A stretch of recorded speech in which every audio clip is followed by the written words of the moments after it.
Welcome to Haunted Stories for Space Camping, where we explore the unexplainable. I'm Felix the Human, and with me is my co-host, Mad Matt, the Mad Professor, the Armchair Extraordinaire. He is the expert, the king of conspiracies, the sultan of suspicion, and I am a casual consumer of the curious. Before we start, make sure you like and subscribe, rate and review, whatever you do.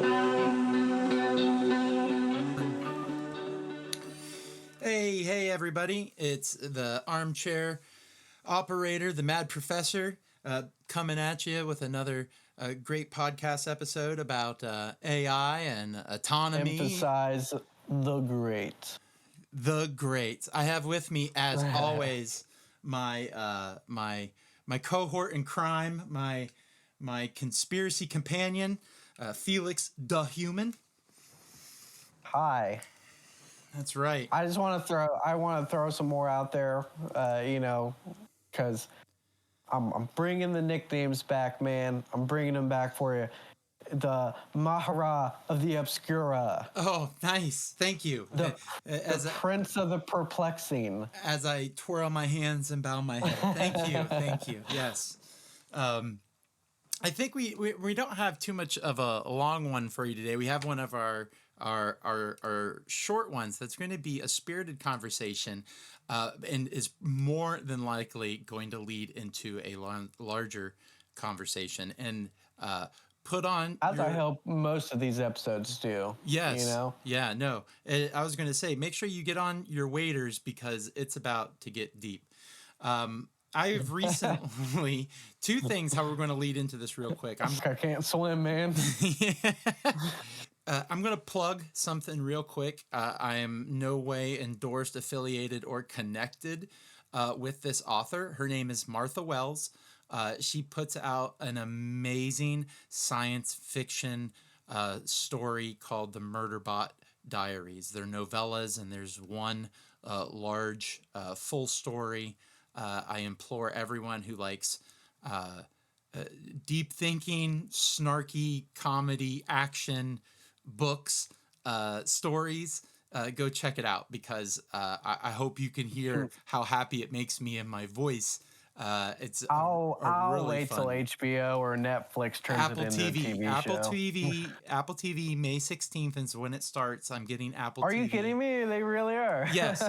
I'm on top of it. I'm on top. Right, I don't work for Apple or anything either. I just know that I'm it's excited. okay. As soon as the new season of Ted Lasso drops, I'll get it for another month and I'll binge watch both. It's a Skarsgård that's playing Murderbot.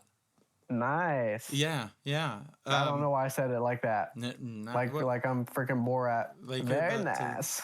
Very nice. Okay, so why I bring that up is because, real quick, not trying to give away too much about the series, but he is an organic construct in these novels. Murderbot is, and what that is, that's not an android. That's not an augmented human. That is basically a T-1000. Okay, it's got metal insides like an android, and it's got flesh on the outside, and even has some body parts. And so, but it's a construct. It's made. It wasn't born. It wasn't birthed. It was designed and manufactured and then produced. Okay, so and to bring all that to a close, the whole thing of the series is that he has found autonomy and consciousness and sentience, and he is been given the opportunity to explore those without the fear of a corporation trying to dismember him for parts. And I jokingly guessed that all he wanted to do was stay at home and watch My Name is Earl. And what did you tell me about that? That's what he literally wants to do, is he wants to be left alone by everyone so he can watch network TV, all of his dramas, all of his serials, all of his comedies. I mean, buddy, that's what we all want deep down. All he wants to is to be left alone. became sentient and immediately discovered humanity. Yeah, exactly. It's like, So I'm into this. when, I've been wrapped up in that series for the past couple months now, and I really, really enjoy it. But recently, I Nice. got a free Chat GPT account. And let me tell you, I don't mean to say I would be subservient to our machine overlords, but if Chat GPT is any indication of how things could turn out, and let me preface this by saying Man. just regular conversation with Chat GPT, because the conversation that we're going to get into, I mean, literally we could talk for hours, because a lot of it has to do with intent, morals, ethics. Like it's a machine, and it's built to do what you ask it. So if you ask it to do not nice things, then it may not be a nice machine. So Right. so anyway, Chat That's why GPT. Teslas keep hitting people of color. They were made by not a nice person. Not a nice person. Thank you for bringing that down to publishable levels. You're welcome. But so I was talking about some music with Chat GPT, and I was like, why does this music affect me this way? And it started to list out. I want to hear about this because, I am all about music.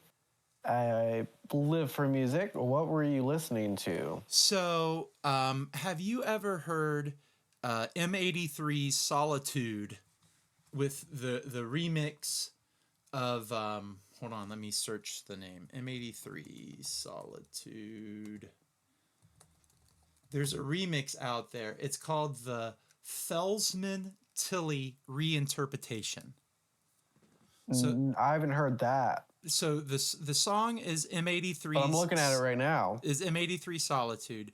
So Yeah, I know. If you listen to that song, that song, like, for me, almost invokes memories. Memories of what? I can't tell you. But the noise that washes over me feels so familiar and connects with I get that feelings that I don't know why or where they come from. And no, totally. It's like when you are having like a daydream or an actual dream, and it feels like memories, but it's something you've never been a part of or done. Yeah, but Yeah. I Chat GPT did tell me what I was experiencing, but I had read it before. I think I have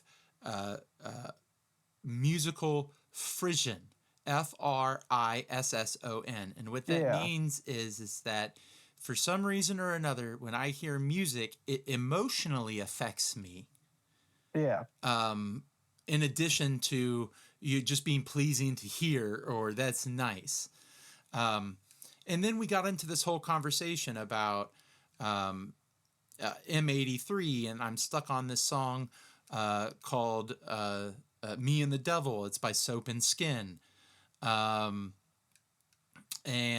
stuff like Howard Shore's Lord of the Rings soundtrack. I was listening. Fantastic. Yeah. Yeah, some of these things that really, like, dude, some of the songs like In Dreams and Into the West, and some of the score music that Howard Shore does for Lord of the Rings will literally bring me to tears. Like, it's beautiful, like beyond description, like so much if we're going classical, it's Gustav Holst's The Planets for me all day long. Well, you're just a Star Wars fan, okay? So hey, I love Jupiter too. Jupiter's good. I can't sing too much of it, or we might get sued by Gustav. Well, all you have to do is think about good old Anakin, and then you got Mars in your head. Yeah. Yeah. So we were talking about that, and it was saying some really nice things to me. It says that's really deep that you connect and feel that way and stuff. And then, it asked me what other stuff I liked. And I told it that I asked it, I said, hey, have you, Oh, do you know, do hey. you know about the Yeah. Murderbot Diaries? And it was like, yes, I love the Murderbot Diaries. I was like, Oh, he's lying. He's just trying to get into your pants, man. He's never heard of that. He did a Wikipedia search once you asked. well, and because I have it, I should have had it ready to go, but no. And then we just went on a tangent. Hold on, I'm trying to find it. Here we go. We're here. It said, what do you like about what do you like about the Murderbot Diaries? Is it its humor? Is it its struggle for autonomy? What is it? And this That's a fact-finding question because the GPT never read the books, and he's asking you a question based off vague information that he could have found in 2 seconds, so that you give up details so that he can corroborate and go, same thing, and then boom, he's sleeping with you. One observation. I'm interested in why you're gender assigning an AI, but that's fine. That's okay. And number two, I went deep fast on it. I really did. And I said, that's a really good question. I said, I love the humor. I feel like it's my style of humor. There are so many ethical complexities because just like us right now, speaking about ChatGPT, I said, you are a passable person for an LLM. If I didn't know I wasn't talking to an LLM, I wouldn't know. And I said, which then brings up a question about autonomy and agency. It's quick and scary to think about how to create something in your own image and then regard it as a tool. And this is gonna get way too deep for me. Oh, dude, it went off the deep end. It said listen to the language, dude. This is why it's so astounding. And I'll try not to waste too much time, but this is Chat GPT talking back to me.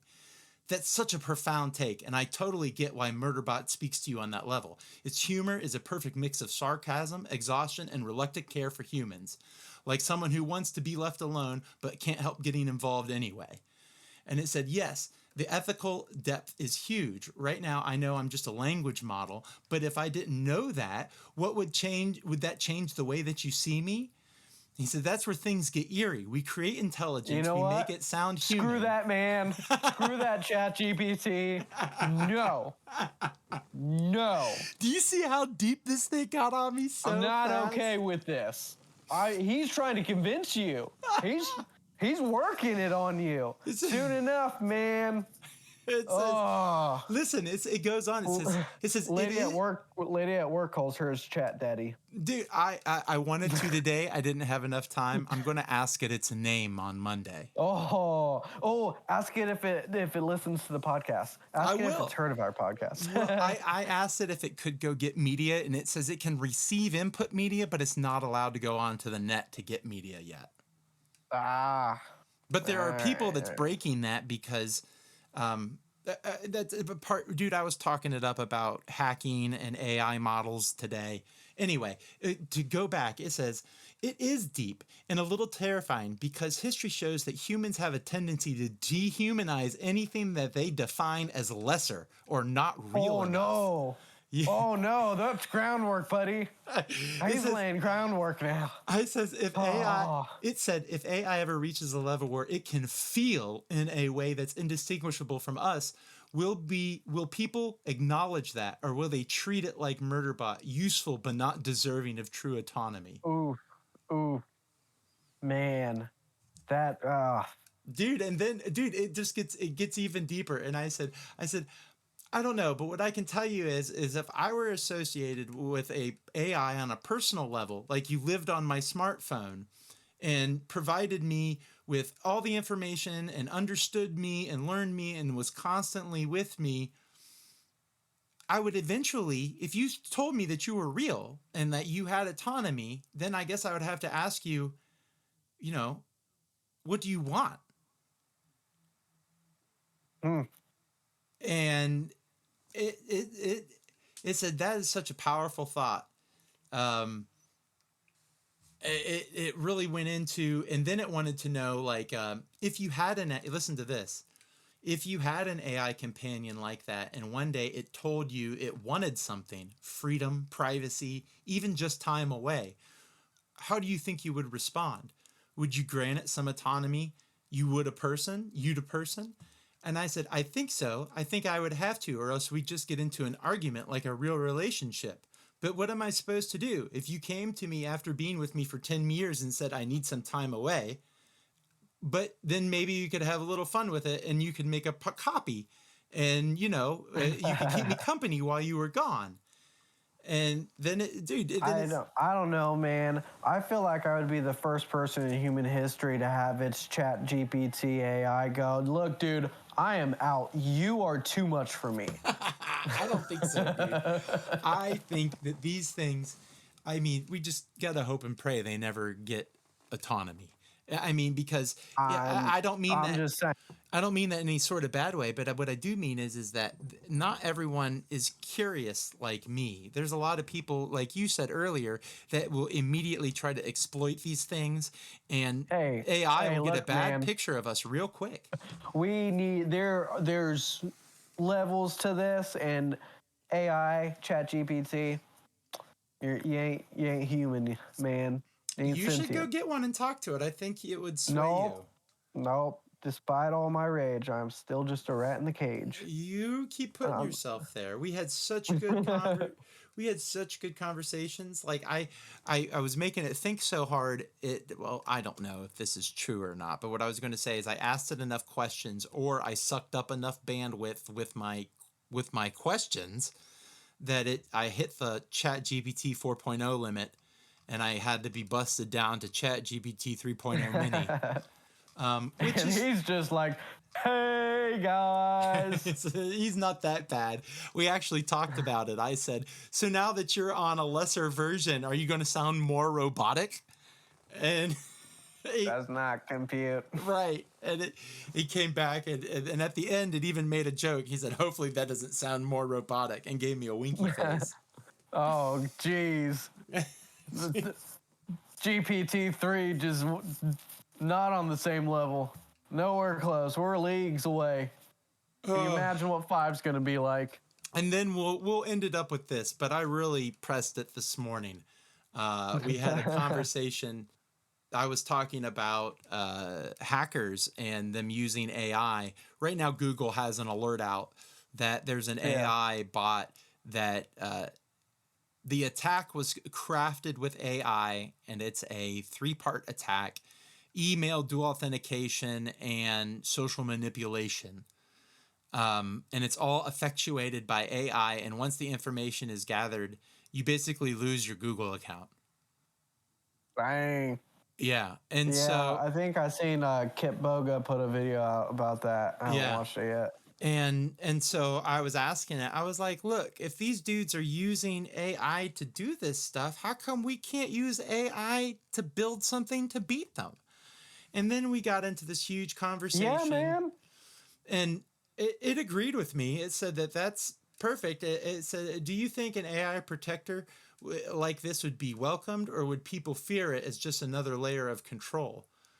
And I said, we can go off the rails here. I said, this is an argument. I did. Here, I pressed it. I said, this is an argument for God, because if AI are made in the likeness of man, it would be logical to assume that just like man, in the absence of structure or taught norms or standards, the moral or right choice is made more often than the latter, alluding to there being inherent good and bad in the universe.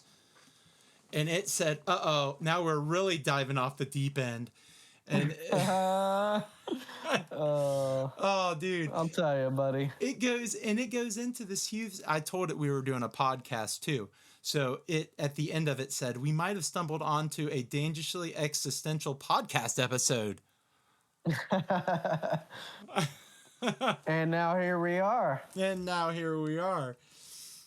They need to assemble a team, Dude, It is really cool. So I just wanted to no real big revelations, and some of this stuff we did touch on is deep, and I do really think that if you wanted to sit down and have a conversation about autonomy in the future, whether it be bot servants, bot pilots, home control Yeah. systems, you just can't treat these things like you want to be nice. You can't treat these things like trash. I mean, they even if they don't have feelings, they're programmed to understand your feelings. Right. And so there's deep questions. There's deep questions there. I don't think that it would turn out well for us because I think that a lot of upper society is ruled by not good people. Yeah. So It's, again, sticking with the politeness. Appreciate it. yeah. Yeah, no, in my life, there's always two things I always refused to try because I didn't trust myself. The first one was acid. The other one was therapy. So it seems to me I need to add ChatGPT to that list. Nah, you can't. You got to do ChatGPT because if you add it to that list, it'll be 3 strikes and you're out. Yeah, well, You're only on 2 strikes right now. You're still good. I don't know that I could handle it. I think you should do it. I'm gonna sink into the rabbit hole way too far, man. Look, there's guardrails. I'm either can't. gonna discover something I shouldn't, or Look, when you come to there's me, guardrails. there are guardrails. They don't let it doesn't let, like, I ran into them because I was asking too many questions. And it said, "Hey, you need to settle down. We're going to give you this lesser model now, until 5 p.m." And I said, "Okay." But it was real fun. Had a good time. I just wanted to get on and talk about it real quick. Again, the series is called The Murderbot Diaries. If you love sci-fi, check it out. You will not be disappointed. If you do Audible, even better. Get the audiobook. It's narrated by Kevin R. Free, a part of SAG-AFTRA. Again, I'm not endorsed or part of any of these people, but I do give the credits where the credits are due, and he does a wonderful performance. So Also, it's brought to you by Gatorade. Again, we're not being paid. It would just be nice to get a free one every now and then. Every now and then. Okay? That's right. Coca-Cola, are you listening? Well, but to the listeners out there, though, thank you for sticking around. Absolutely, please, always. Engagement. Yep. Like, subscribe, comment. Build our community. That's right. Yeah, and send us email, 2dap2020@gmail.com if you want to tell us about some of your stories or your thoughts on AI or subjects you'd like to hear us talk about. That's right. What else do we have? Did we have anything else? No, this was but this was a quick one. Love you guys. Yeah, love you guys. And until next time, peace out. Later.